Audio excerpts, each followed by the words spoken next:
O Telefone Preto 2 é um filme para quem gosta de terror psicológico. O filme até mesmo se aprofunda em um aspecto que o primeiro apenas começou a explorar, que o trauma não termina quando o perigo acaba. Ele apenas se reorganiza dentro da mente. Aqui até mesmo a gente começa a ver que a narrativa ela deixa de ser apenas sobre sobrevivência física e passa a ser sobre sobrevivência psicológica. Se no primeiro filme o medo era extremo, concreto, praticamente palpável, aqui ele se internaliza. Aqui os personagens eles carregam marcas invisíveis. E o terror ele se manifesta menos como ameaça imediata e mais como memória persistente. E esse deslocamento ele é essencial, porque o vilão agora ele já não é mais uma figura física, mas o eco psicológico deixado por ela. E o vilão, ou o que sobrou dele, assume uma presença ainda mais simbólica, porque agora ele deixa de ser apenas um predador físico, agora ele passa a funcionar como um arquétipo do trauma não resolvido. É como até mesmo a gente falou antes, o vilão agora ele não é mais de carne e osso, ele é simplesmente a encarnação do trauma. Ele simplesmente representa aquilo que insiste em voltar, aquilo que não foi completamente derrotado porque nunca foi totalmente compreendido. E nesse sentido, o filme ele dialoga com uma ideia recorrente na própria psicologia, que o que não é elaborado retorna muitas vezes e até mesmo de forma mais distorcida e intensa. Uma questão que seria impossível não citar aqui seria a própria máscara do Grabber. A máscara do sequestrador ela não é só um elemento visual marcante, ela é praticamente o mapa psicológico do personagem. Ela funciona em 3 níveis principais: identidade, emoção e controle. No primeiro nível, a máscara funciona como identidade fragmentada. A gente vê que até mesmo a máscara ela é dividida em 2 partes, superior e inferior. E isso não é por acaso, isso até mesmo sugere que o personagem interpretado por Ethan Hawke, ele tem uma identidade quebrada, fragmentada. A parte de cima ela cobre os olhos e esconde quem ele é, sua humanidade, até mesmo a sua alma. A parte de baixo, que seria a boca, ela revela ou manipula a expressão emocional. Ou seja, ele literalmente monta quem ele quer ser naquele momento. Não existe um eu verdadeiro estável, só versões. Diferente de vilões comuns, ele não expressa emoções de forma natural, ele precisa da máscara para isso. E quando ele usa a máscara com aquele sorriso perturbador e sinistro, isso indica prazer, jogo psicológico, até mesmo sadismo. Agora, quando ele usa a máscara com aquela expressão zangada, isso significa controle, ameaça e punição. E quando ele usa só a parte de cima ou só a parte de baixo, isso está mostrando instabilidade emocional, até mesmo momentos mais imprevisíveis. E acredita em mim, isso mostra algo muito importante. Porque se a gente vê bem, ele não sente ou não sabe expressar emoções de forma humana, então ele veste essas emoções. E a máscara até mesmo vira uma espécie de linguagem externa da mente dele. E o terceiro nível é a máscara como um instrumento de poder. Porque a máscara ela é também sobre controle e principalmente sobre as vítimas. Porque você vê que a máscara ela desumaniza ele vira quase uma entidade, não uma pessoa. Ele cria medo constante, até mesmo imprevisibilidade. Fora que ela dá pra ele uma espécie de presença teatral, como se tudo fosse um jogo. E isso conecta com o comportamento dele, ele trata tudo como se fosse um jogo psicológico com as vítimas. Só que aí vem uma outra grande questão, ele é muito poderoso com a máscara, só que também ele é muito vulnerável e fraco sem ela. Quando o Finn e a Gwen eles tiram a máscara dele, acontece algo muito forte simbolicamente. Ele simplesmente perde o controle da própria identidade. Perder a máscara pra ele é a mesma coisa que ele perder a ele mesmo. Porque se você vê bem, sem a máscara, ele não é mais o personagem. Ele volta até mesmo a ser um homem comum, vulnerável.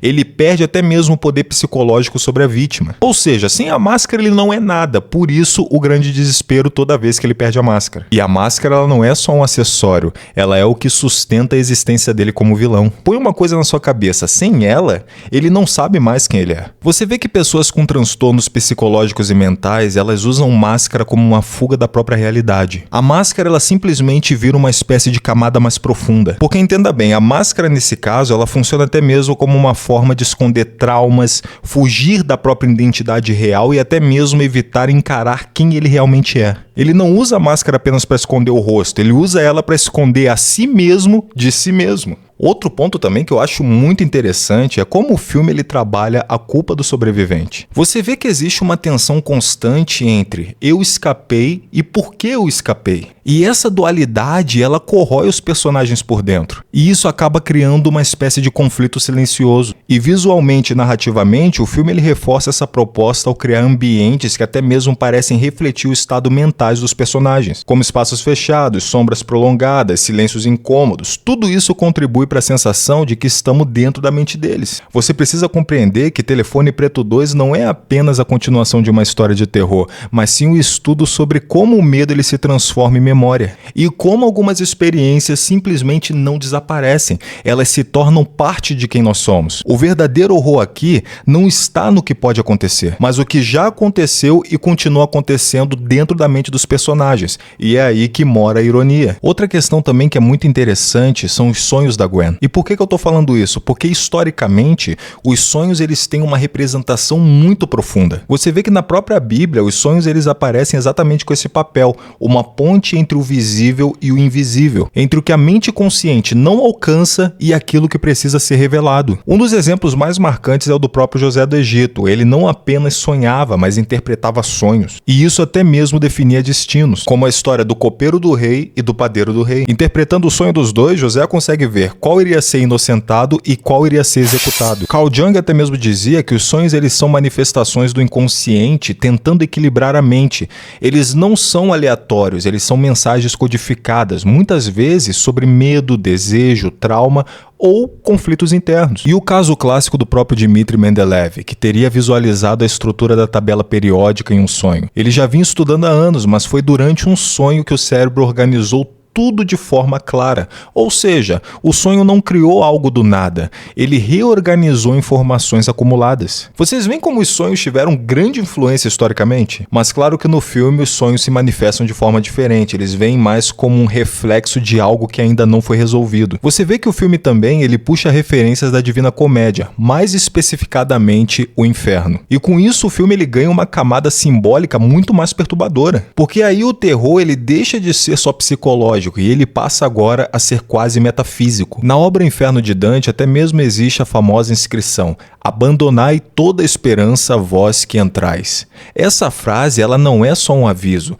ela é uma sentença psicológica, ela simplesmente define um estado mental, o momento em que a pessoa perde qualquer expectativa de saída, que aquele que entrou naquele lugar de tormento nunca mais irá sair. E quando o sequestrador uma hora evoca essa ideia, ele não está apenas fazendo uma referência literária, ele está criando um ambiente onde a esperança é destruída antes mesmo da violência acontecer. E isso é profundamente psicológico, porque quebrar a esperança é uma forma de controle absoluto. E com isso a vítima deixa de lutar, não porque não pode, mas porque não acredita que pode. E depois ele fala outra frase que associa a obra de Dante. Ele diz que o inferno não é fogo como eles pensam, mas gelo. E a gente vê que na Divina Comédia, nos círculos mais profundos, especialmente na região da Judeca, os traidores, eles não estavam queimando como os outros, mas sim atormentados no gelo. A obra relata que o próprio Lúcifer está preso no gelo. E isso não é à toa, esse inferno de gelo, ele simplesmente conversa com a estética do filme. Porque olha só, a gente tem um ambiente frio, neve constante, lagos congelados, ar cortante. Não é só escolha visual, é simbologia pura. O frio ali, ele simplesmente está representando tudo de pior que possa ter no inferno de Dante, como a ausência de vida, a ausência de movimento, a ausência de calor humano, ou seja, a ausência de tudo aquilo que nos conecta como seres humanos. E enquanto o fogo ele remete a caos, dor e intensidade, o gelo ele remete a algo talvez ainda mais perturbador: imobilidade, impotência e abandono. No inferno dantesco, o pior pecado, a traição, leva ao frio absoluto, porque é a negação completa do vínculo humano. E isso se encaixa perfeitamente no sequestrador, porque ele não é apenas violento, ele é emocionalmente congelado. Não há empatia, não há calor nele, não há humanidade. Ele é quase uma representação viva desse inferno gelado. E se existe um eixo central em O Telefone Preto 2, não é o terror em si, é o que sobra depois dele. O filme praticamente ele se constrói em cima de uma pergunta incômoda: o que acontece com alguém que sobrevive ao horror, mas não conseguiu sair dele por dentro? O protagonista Finney é justamente esse retrato. Porque veja bem, no primeiro filme ele era um garoto tentando escapar. Aqui ele é alguém que já escapou, mas continua preso.